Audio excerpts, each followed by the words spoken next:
এলাকার chairman member কমিশনারের দিকে তাকান, হাত পেতে ভিক্ষা করে খায় মানুষের বাড়ির, বয়স্ক ভাতার কার্ড দেবে টাকা নেয়। এই কুমিল্লায় নেই। দোষ তো ওদের না, দোষ আমাদের।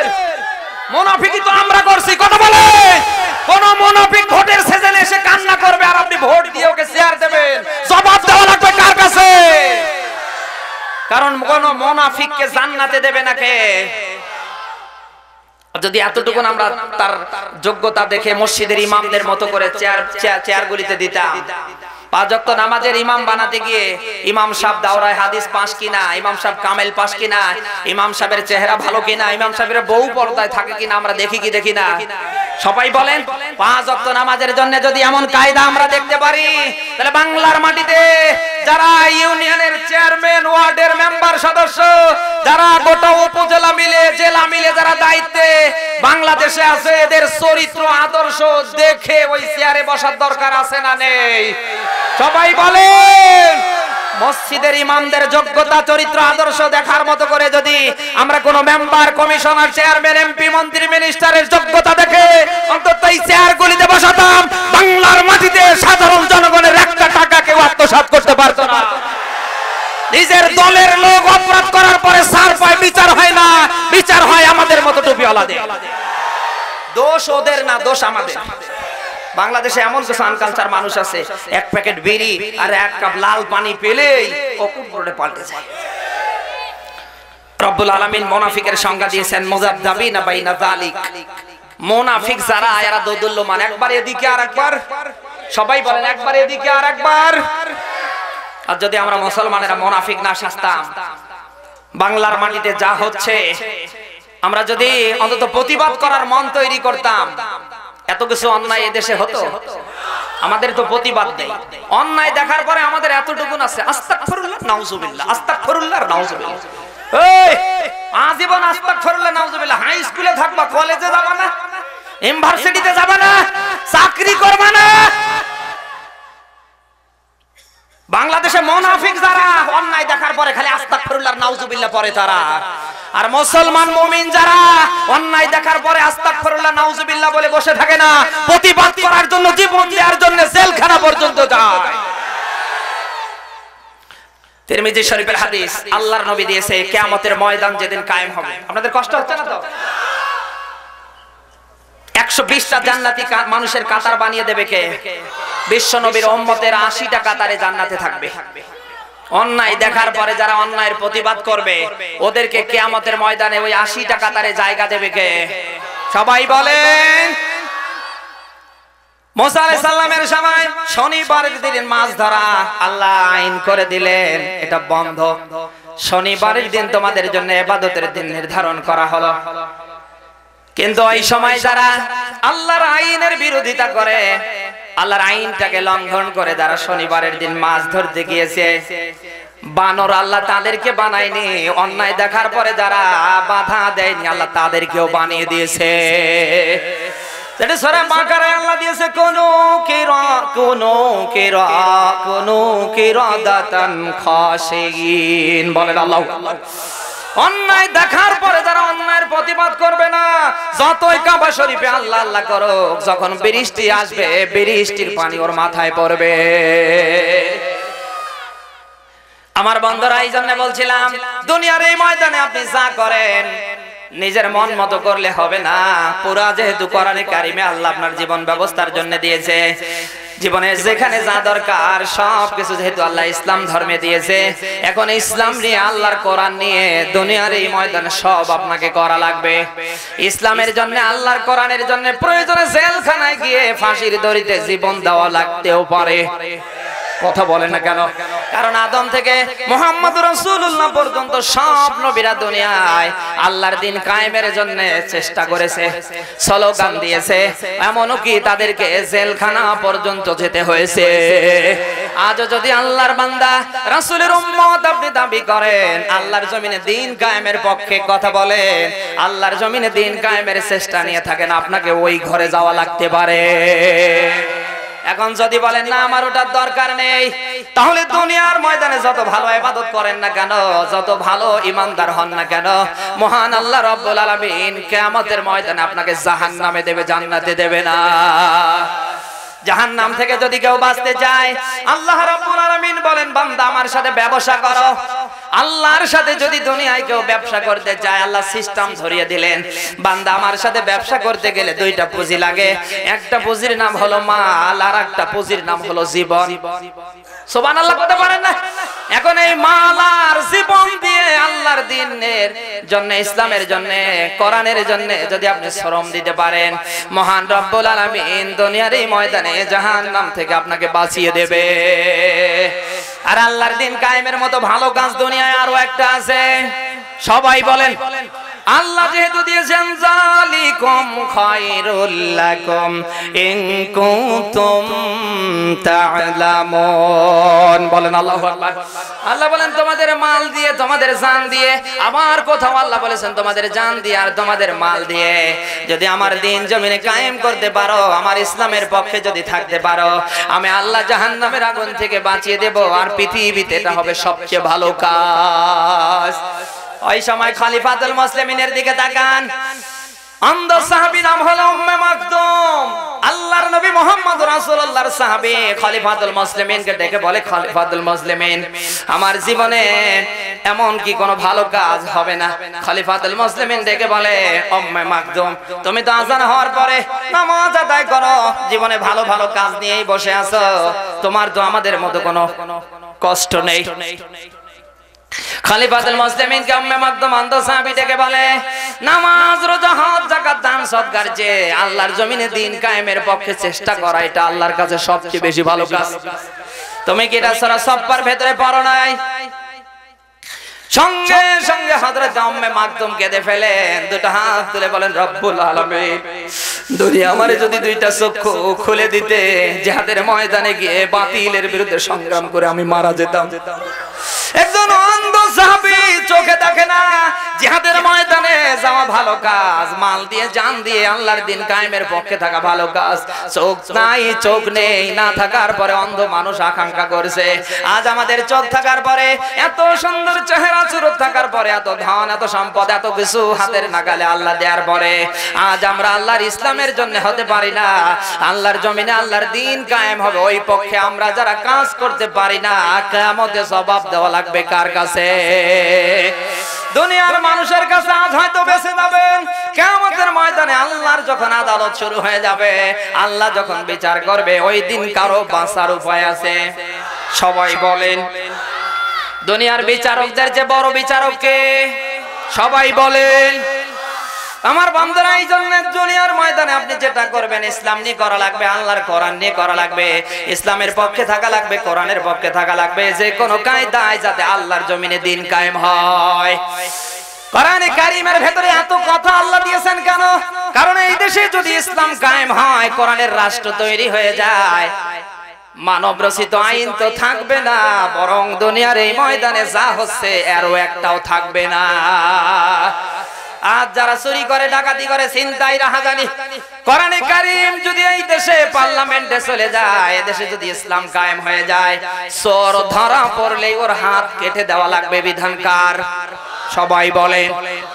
এই যে দাড়ি নিয়ে, টুপি নিয়ে বড় হুজুর শামীম আফজালের মতো মানুষ যখন ধরা খেলো, এদেশে যদি ইসলাম কায়েম থাকতো, ওর ডান হাতের জায়গায় কি হাত থাকতো? সবাই বলেন। এরপরে বড় বড় পদে যারা ধরা খেলো, ইসলাম যদি জিন্দা থাকতো, আল্লাহর দ্বীন যদি জমিনে প্রতিষ্ঠিত থাকতো, পার্লামেন্টে যদি আমাদের মতো মোল্লা মৌলবীরা কোরআন দিয়ে আইন চালাতো, সুপ্রিম কোর্ট চালাতো, হাই কোর্ট চালাতো, গোটা দেশটা যদি কোরআনের আইন দিয়ে চলতো, অন্তত এই মানুষগুলির কারো হাতের জায়গায় হাত থাকতো না। এটা যদি বাইতুল মুকাররমের সামনে করা হতো, মিডিয়ায় যদি, ইউটিউব মিডিয়া, প্রিন্টিং মিডিয়া, তাম দুনিয়ায় যদি এটা প্রচার করে দেয়া হতো, বাংলার মাটিতে কোন চোর পাওয়া যেত? মানব রচিত আইন দিয়ে দুনিয়ায় শতভাগ অপরাধ দূর করার জন্য যারা চেষ্টা করবে ওরা কি পারবে? কিয়ামতের আগ পর্যন্ত মানুষের তৈরি করা আইন দিয়ে দুনিয়ায় কেউ শান্তি আনতে পারবে না, কিয়ামত পর্যন্ত হবে। সবাই বলেন, আজ মাননীয় প্রধানমন্ত্রী থেকে নিয়ে শুরু করে মসজিদের ইমামদের জায়গা বাদ দিয়ে সব জায়গায় তাকিয়ে দেখেন ওরা এরপরে এই দেশে পরকীয়া আছে না নেই, জেনা ব্যভিচার আছে না নেই, এদেশে ইফটিজিং আছে না নেই, ধর্ষণ আছে না নেই। যে দেশের মাননীয় প্রধানমন্ত্রী মহিলা মানুষ গোটা জায়গায় মেয়েরা, কথা কয় না, সে দেশে পরকীয়া, সে দেশে জেনা ব্যভিচার কেমন লাগে বলেন তো? অতএব কারণে আমাদের বোঝার কোনো বাকি নেই। মানুষের তৈরি করা আইন দিয়েছে না ব্যভিচার, ইফটিজিং, ধর্ষণের বিরুদ্ধে যত আইন করা হয় না কেন, যত আইন দুনিয়ার ময়দানে থাক না কেন, জেনা ব্যভিচার বন্ধ হবে না, ধর্ষণ বন্ধ হবে না, আরো বাড়বে। আগামী কাল থেকে 16 কোটি মানুষের জননী মাননীয় প্রধানমন্ত্রী শেখ হাসিনা যদি আইন করে, বাংলার মাটিতে যারা জেনা ব্যভিচার করবে, যারা ইফটিজিং করবে, যারা ধর্ষণ করবে, যারা পরকীয়া করবে, ধরা পড়লেই ওদেরকে কোমর পর্যন্ত পুঁতে মারতে হবে। এই বাংলাদেশে কোন পরকীয়া থাকবে? আপনার ছেলে হাই স্কুলের গেটে গিয়ে শেফালির জন্য আল্লাহ আল্লাহ করতে পারবে?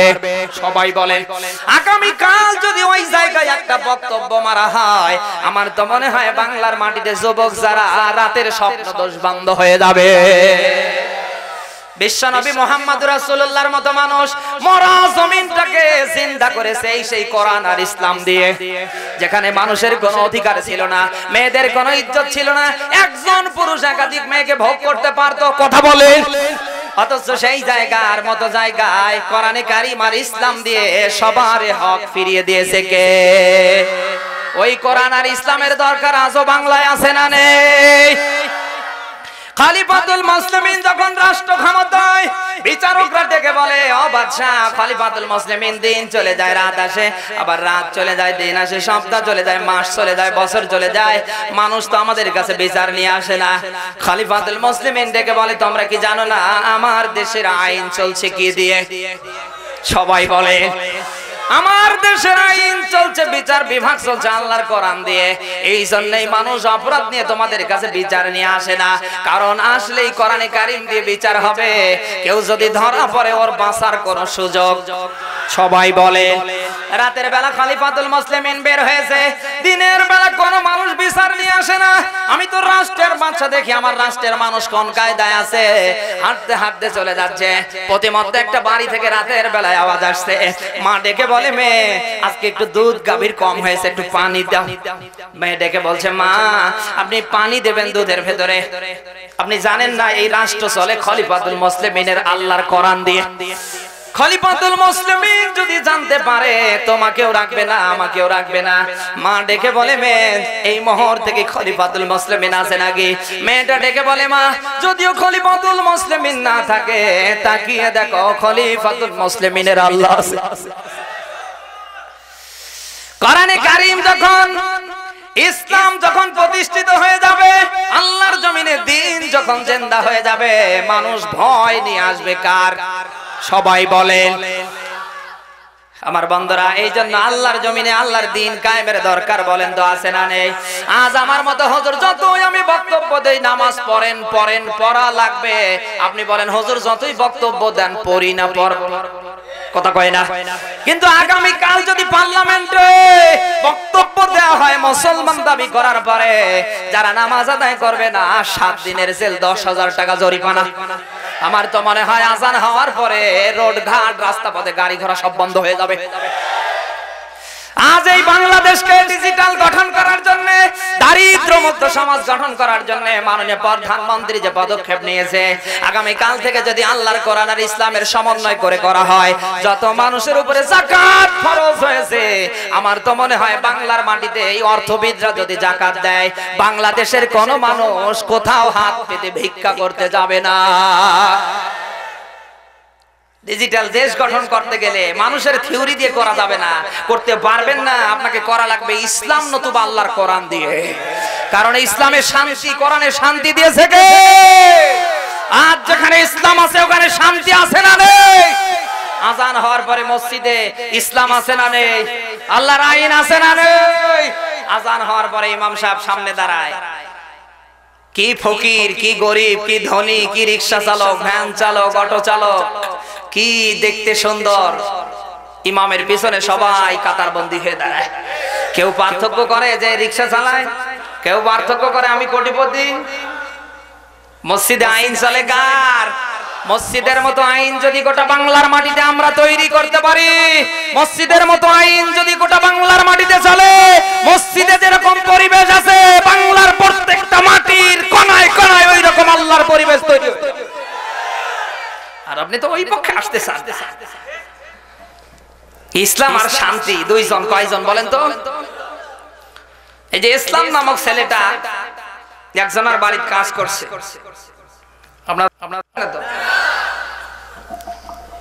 কিছুদিন কাজ করতে করতে ওই দোকানদারের একটা মেয়ে ছিল শান্তি, দুইজনের মাঝে প্রেম হয়ে গেল।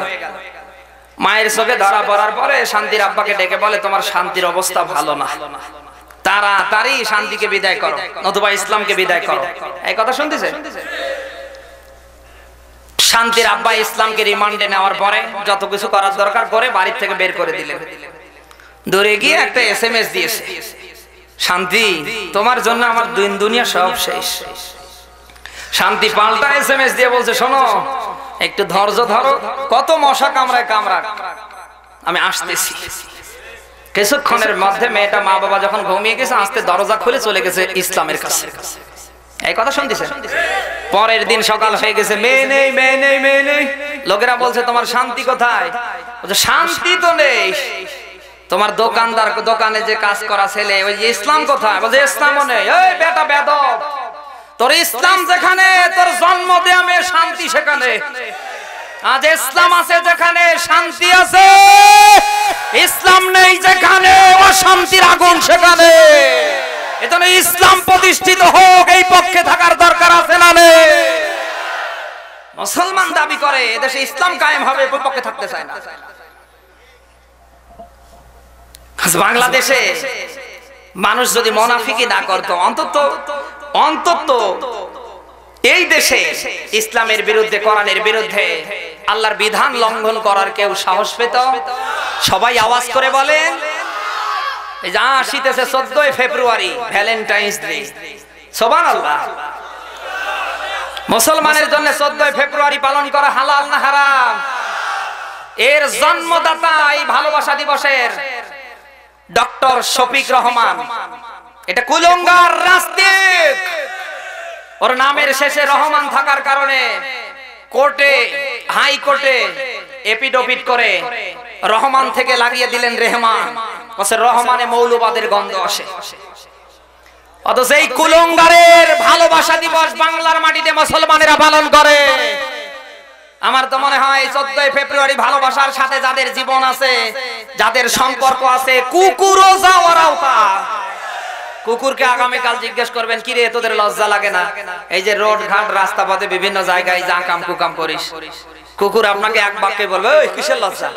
আমার মা বাবা এই কায়দায় আমাদের জন্ম দিয়েছে। আজও যারা 14 ফেব্রুয়ারি ভালোবাসা দিবস ফুল নিয়ে পালন করে, কুকুরও যাওয়ার আওতা। ওদেরকে বলবেন কি রে তোদের লজ্জা হয় না? লজ্জা হবে কে? আমার মা বাবাই তো এই কায়দায় আমাদের জন্ম দিয়েছে। আমার মা বাবার দেখানো পথে চলছে। আপনি কি করছেন? আজ ইসলাম যদি পরিবারে নিতেন, পরিবারটা জান্নাতের কামরা বানিয়ে দিত কে? এত জেনা বেবিচার ধর্ষণ এত পরকিয়া কি থাকতো? মেয়ে পরে ক্লাস 7-এ, ছেলে পরে ক্লাস 10-এ।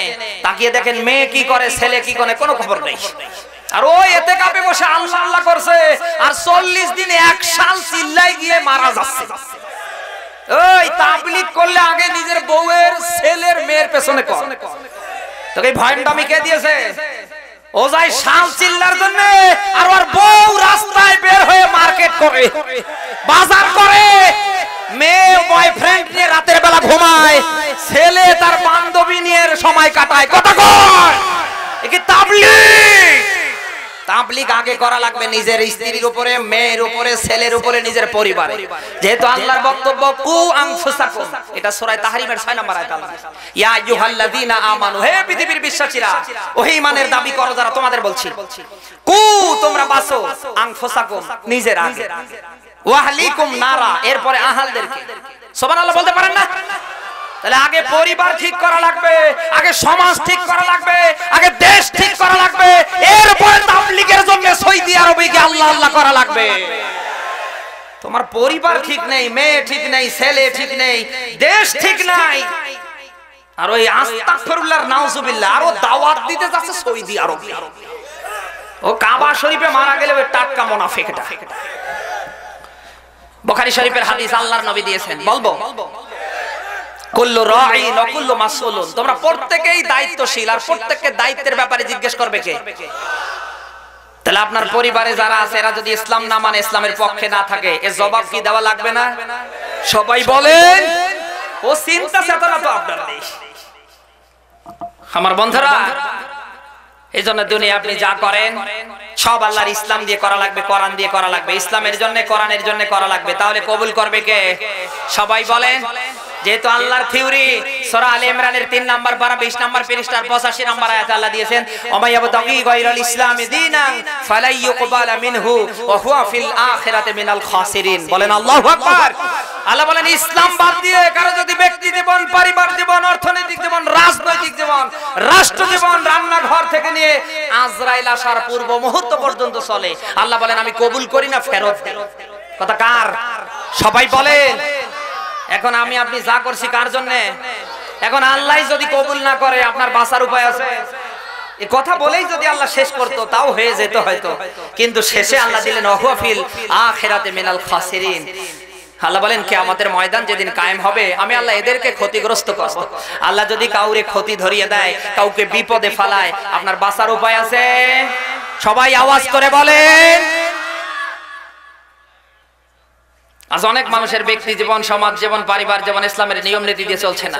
এখনো সময় আছে ওই সমস্ত আঁকা বাঁকা, ওই সমস্ত ভণ্ডামি ছেড়ে দিয়ে ইসলামের জন্য, আল্লাহর কোরআনের জন্য আঙ্গুলের মতো সোজা হন। যদি না সোজা হন আর ওই অবস্থায় যদি মৃত্যু হয়, মরার পরে আমরা কিন্তু আর আঁকা বাঁকা করে মাটি দেব না, টান দিয়ে সোজা করে মাটি দেব। আর ওই দিন সোজা হয়ে কবরে থেকেও কোনো লাভ হবে না। আজ হয়তো মোল্লা মৌলবীর কথা বললে আপনার গা চুলকায়, আমার বিরুদ্ধে বলছে, আমার দলের লোকের বিরুদ্ধে বলছে, তোমার দল না, দল শেখাচ্ছি না। এদেশের রাজনীতি করা লাগবে, অর্থনীতি, সমাজনীতি, পারিবারিক নীতি সবকিছু করা লাগবে ইসলাম দিয়ে। এটা যদি ইসলাম দিয়ে না হয়, এটা ব্যাপ নীতি ছাড়া আর কিছু না। আল্লাহর নবী মুহাম্মদ রাসূলুল্লাহ দিয়েছেন বুখারীর হাদিস, মান আহাব্বা লিল্লাহি ওয়া আবগাশা লিল্লাহ ওয়া আতা লিল্লাহ ওয়া মানা লিল্লাহ ফাকাদ ইসতাকমালাল ঈমান। বলেন আল্লাহু আকবার। বন্ধুত্ব হবে কার জন্য? শত্রুতা কার জন্য? কাউকে কিছু দেবেন এটা কার জন্য? এই তিনটা যতদিন কোন মানুষ তার জীবনে এক করে নিতে না পারবে, ওর ঈমান পুরা নেই। বিশ্ব নবীর কথা, কার কথা? আজ যদি আল্লাহর জন্য বন্ধুত্ব, আল্লাহর জন্য শত্রুতা, আল্লাহর জন্য কাউকে কিছু দেওয়া আমাদের হতো, তাহলে এই বাংলার মাটিতে আমরা কাউকে দেখে ভয় পেতাম।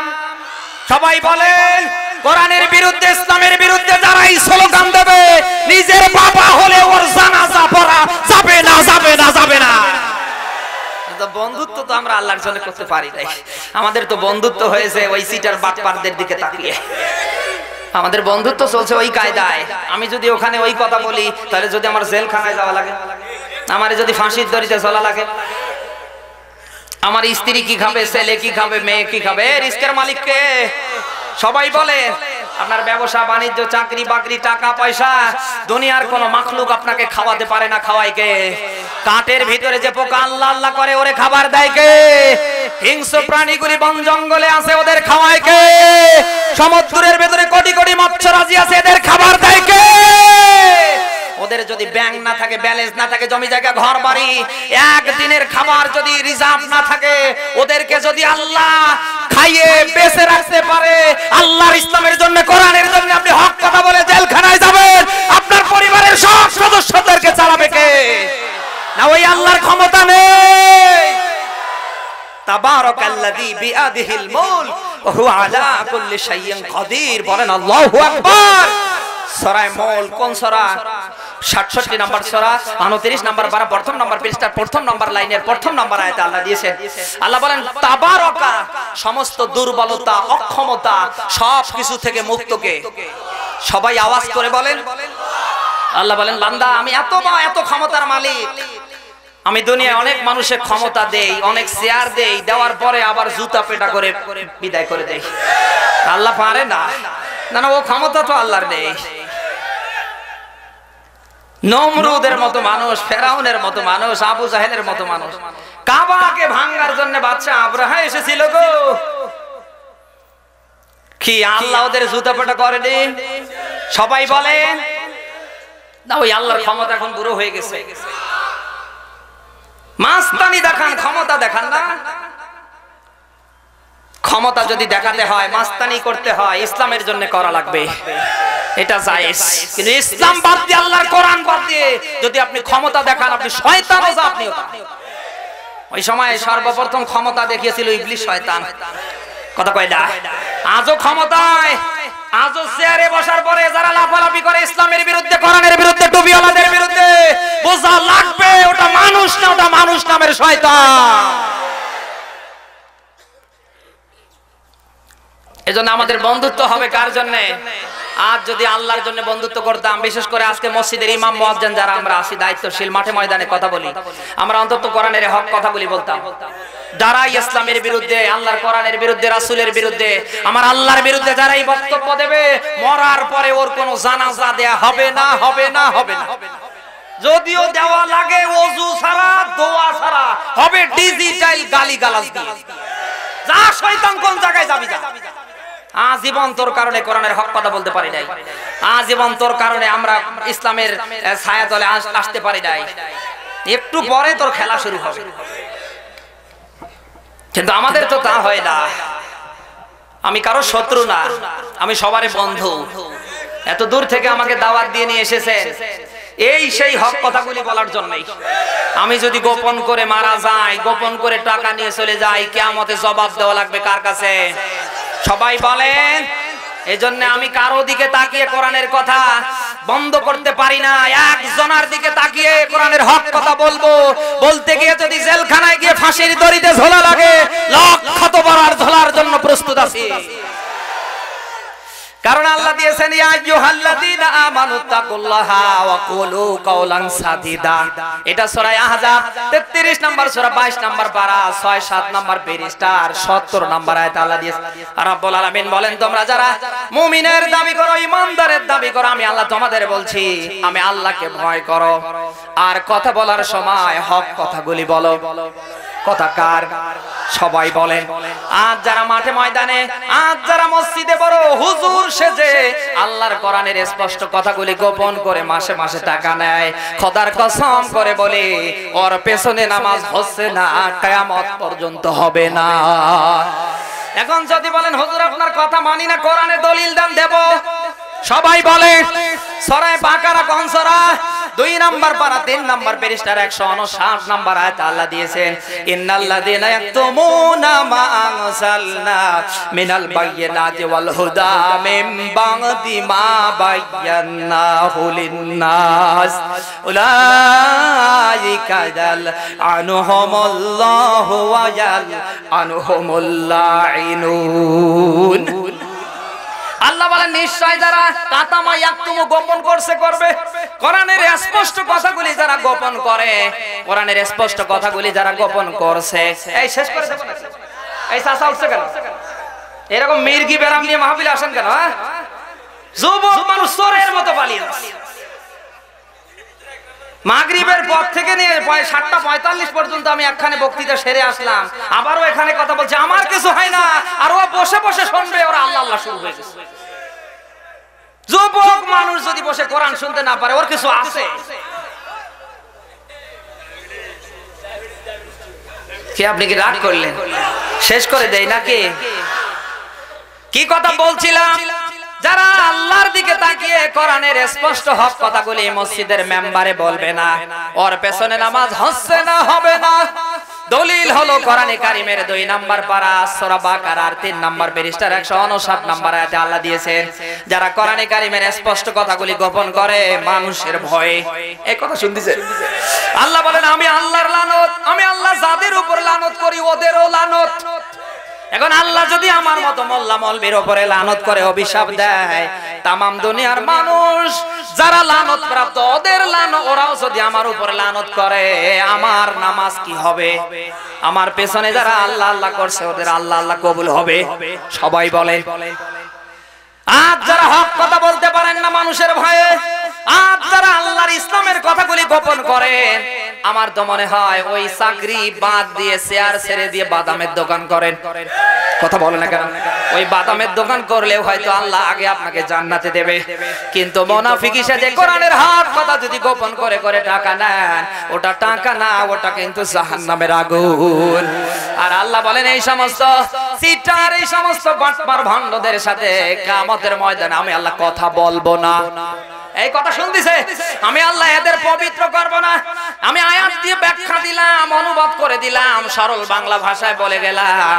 এখন আপনাদের মাঝে আমি কোশ্চেন করতে চাই, জানতে চাই যে মসজিদের ইমাম সাহেবেরা জোড়া তালি দিয়ে বক্তব্য দিয়ে টাকা নেয়, এর পেছনে নামাজ হচ্ছে হবে?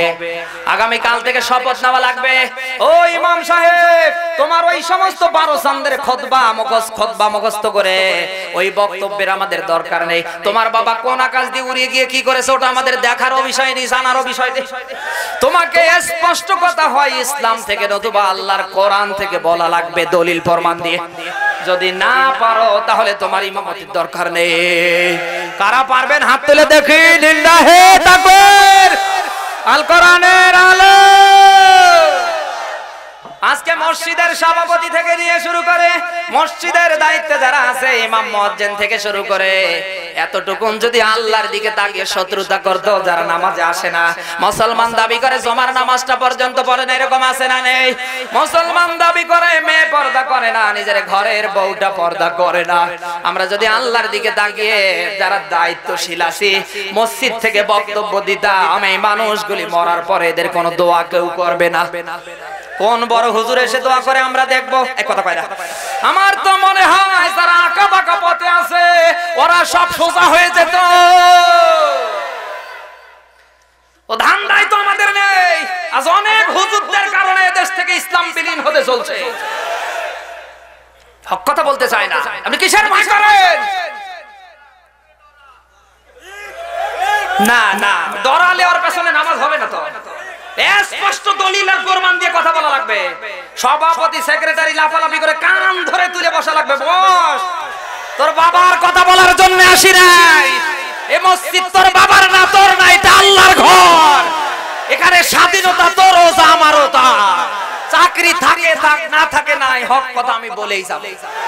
কিন্তু এদেশে ইমাম নেই আছে? এদেশে এরকম ইমাম আছে? নাই। এখানে অনেক মানুষ আছে আল্লাহ আল্লাহ এখন করছে, কালকে ঠিকই আবার আগের মতো করবে। আমরা অন্যায়ের প্রতিবাদ করা শিখি ভাই। অন্যায়ের প্রতিবাদ যখন আমরা করা শিখবো, দুনিয়ায় অন্যায় দূর হতে সময় লাগবে। সবাই বলে আজকে এলাকার মেম্বার, চেয়ারম্যান, প্রশাসন এই যে বাবা নিয়ে, গাঁজা নিয়ে, লাল পানি, পরকিয়া নিয়ে যে টেনশনে আছে, আমরা যদি অন্তত মসজিদের কমিটি এবং মসজিদের ইমাম আর মুয়াজ্জিনেরা প্রত্যেক সপ্তাহে এই ব্যাপারে কথাগুলি বলতাম, আমার তো মনে হয় অনেক অংশে বাবা মুক্ত দেশ হয়ে যেত। কিন্তু অনেক হুজুর আছে এই দেশে নিজেই বাবার সাথে সম্পর্ক না, আছে না নেই? অনেক মসজিদের সভাপতি সেক্রেটারি ও বাবা ছাড়া কিছুই বোঝে না। গাঁজা খায়, বাবা খায়, লাল পানি, নিজের বউ ভালো লাগে না, রাতের বেলা মেয়ে নিয়ে অন্য জায়গায় রাত কাটায়। এরকম অনেক মসজিদের ইমাম, আপনার এই যে সভাপতি সেক্রেটারি আছে না নেই? দায়িত্বশীল আছে না নেই? মাহফিলেরও সভাপতি, মসজিদেরও সভাপতি, আবার মমতাজ আসলে ওখানকারও সভাপতি, মা দুর্গারও সভাপতি। কথা বলে আমরা যদি আল্লাহর দিকে তাকিয়ে মসজিদের কমিটি যেভাবে নিয়োগ করার দরকার আমরা করতাম। সূরা তাওবার 18 নম্বর আয়াত আল্লাহ দিয়েছেন, ইন্নামা ইয়ামুরু মাসাজিদাল্লাহি মান আমানা বিল্লাহ ওয়াল ইয়াউমিল আখির ওয়া আকামাস সালাহ ওয়া আতাস যাকাত ওয়া লাম ইয়াখশা ইল্লাল্লাহ। বলেন আল্লাহু আকবার। আল্লাহ বলেন মসজিদের সভাপতি, সেক্রেটারি, দায়িত্বশীল যাকে তাকে বানানো যাবে না। যে আখিরাতের উপরে, আল্লাহর পরকালের উপরে, আল্লাহর উপর, রাসূলের উপরে ঈমান এনেছে। 2 নম্বরে নামাজ আদায় করে, যাকাত দেয়, আল্লাহ ছাড়া কাউকে ভয় করে না, তাকেই মসজিদের সভাপতি সেক্রেটারি রাখা লাগবে।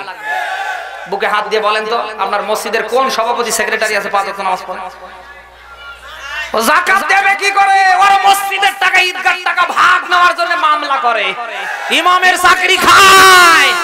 হচ্ছে না, আল্লাহর জন্য হচ্ছে না। আর আল্লাহর জন্য যদি না হয়, আপনি কাবায় গিয়ে মরলেও ইবাদত করলেও আল্লাহ কবুল করবে না। এই করবে? আমাদের সব হওয়া লাগবে কার জন্য? আরো আওয়াজ করে বলেন, আমরা পারবো তো ইনশাআল্লাহ। এখন আল্লাহর জমিনে দিন কায়েমের পক্ষে, ইসলামের পক্ষে থাকতে গিয়ে যদি বাধা আসে, এটা বাধা না, এটা জান্নাতে যাওয়ার ওসিলা। আমি তিরমিজি শরীফের হাদিসে দেখেছি, আল্লাহর নবী দিয়েছে উটের দুধ দহন করার মতো সময়টুকুন যদি আল্লাহর দিন কায়েমের জন্য কেউ ব্যয় করে ফেলে, ওকে ওসিলা করে কিয়ামতে আল্লাহ জান্নাত দেবে। আমাদের এটার দরকার আছে না নেই? সবাই বলেন অবশ্যই আছে। এই জন্য ইসলামের জন্য, কোরআনের জন্য আমরা সময় দিতে পারবো তো ইনশাআল্লাহ। ইসলামের বিরুদ্ধে, কোরআনের বিরুদ্ধে আজ যারা ষড়যন্ত্র করছে, আমি তো মনে করি যত ষড়যন্ত্র করছে তত আমাদের ভালো হচ্ছে। কথা বলেন। বড় হুজুর জেলখানায় যাওয়ার আগে, এখন এই 10 বছরে মাঠ কি কথা কয় না, কি কায়দা দেশে চলছে। এক মুফতি আমির হামজা, এক ডক্টর মিজানুর রহমান আজহারি, এরপরে তারেক মনোয়ার, যে জেলায় যে থানায় যায় 8টা 10টা থানার পুলিশ টেনশনে পড়ে যায়। এটা খেলা কার? মুসলমানদের বিজয় দিয়েছে কে? এটা ইসলামের বিরুদ্ধে, কোরআনের বিরুদ্ধে। যতই মুনাফিকেরা হাত বাঁকা করবে, আঙ্গুল বাঁকা করবে, ওটাকে বন্ধ করার চেষ্টা করবে, আল্লাহ বসে থাকে না, আল্লাহর ওটা আরো আকাশপন্থী করে দেয়। কারণ এই চ্যালেঞ্জ কার? ইসলাম কার? কোরআন কার? আমরা কার? জমিন কার? সমস্ত ক্ষমতা চলবে কার? আল্লাহ যেহেতু দিয়েছে, যতই লাফাঝাফা করো কোনো কাজ হবে না, কোনো কাজ হবে না। ইসলামের বিরুদ্ধে লাগবেন না। আপনি হয়তো মনে করেন এক টুপিওয়ালাকে জেলখানায় নিয়ে ফাঁসি দিয়ে মারলে, টুপিওয়ালাদের বিরুদ্ধে ধর্ষণের মামলা, গম চুরি করার মামলা, রাস্তার টাকা মারার মামলা দিলে হয়তো এদেশে আর কোন টুপিওয়ালা ওই কাতারে আসবে না। এটা তোমাদের ভুল ধারণা, এটা তোমাদের ভুল ধারণা। তোমাদের বাপ দাদারা এই ধারণা করে ক্ষমতায় থাকতে পারে নাই। কথা বলেন। ধর্ষণের মামলা পয়গম্বর ইউসুফের মতো মানুষকে দিয়ে জেলখানায় নেওয়া হয়েছিল, কিন্তু জেলখানায় ইউসুফকে যারা নিয়েছে তারা রাখতে পেরেছে। ওই জেলখানা থেকে খাদ্যমন্ত্রী বানিয়েছে কে? ওই আল্লাহ মনে হয় এখন নেই, বুড়ো হয়ে গেছে।